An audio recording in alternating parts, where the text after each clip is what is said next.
ابو کبشہ انماری رضی اللہ عنہ نے کہا، انہوں نے رسول اللہ صلی اللہ علیہ وسلم کو فرماتے ہوئے سنا، میں 3 باتوں پر قسم کھاتا ہوں اور میں تم لوگوں سے ایک بات بیان کر رہا ہوں جسے یاد رکھو، کسی بندے کے مال میں صدقہ دینے سے کوئی کمی نہیں آتی،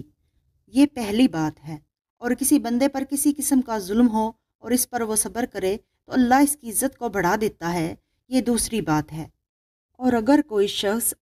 اپنے لیے سوال یعنی بھیک مانگنے کا دروازہ کھولتا ہے تو اللہ اس کے لیے فقر و محتاجی کا دروازہ کھول دیتا ہے،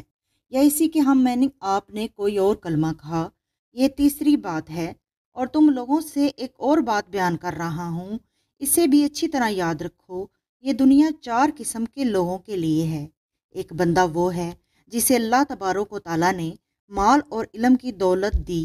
وہ اپنے رب سے اس مال کے کمانے اور خرچ کرنے میں ڈرتا ہے اور اس مال کے ذریعے صلہ رحمی کرتا ہے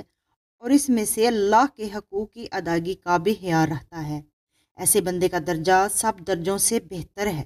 اور ایک بندہ ہے جسے اللہ نے علم دیا لیکن مال و دولت سے اسے محروم رکھا، پھر بھی اس کی نیت سچی ہے اور وہ کہتا ہے کاش میرے پاس بھی مال ہوتا تو میں شخص کی طرح عمل کرتا، لہٰذا اس کی سچی نیت کی وجہ سے پہلے شخص کی طرح اجر برابر ملے گا۔ اور ایک وہ بندہ ہے جسے اللہ نے مال و دولت سے نوازا لیکن اسے علم سے محروم رکھا اور وہ اپنے اعمال سے غلط روش اختیار کرتا ہے، اس مال کے کمانے اور خرچ کرنے میں اپنے رب سے نہیں ڈرتا ہے، نہ ہی صلہ رحمی کرتا ہے اور نہ ہی اس مال میں اللہ کے حق کا خیال رکھتا ہے، تو ایسے شخص کا درجہ سب درجوں سے بدتر ہے۔ اور ایک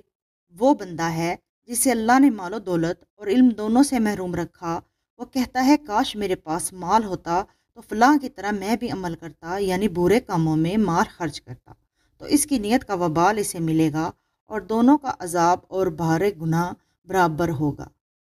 جامع ترمذی حدیث نمبر 2325۔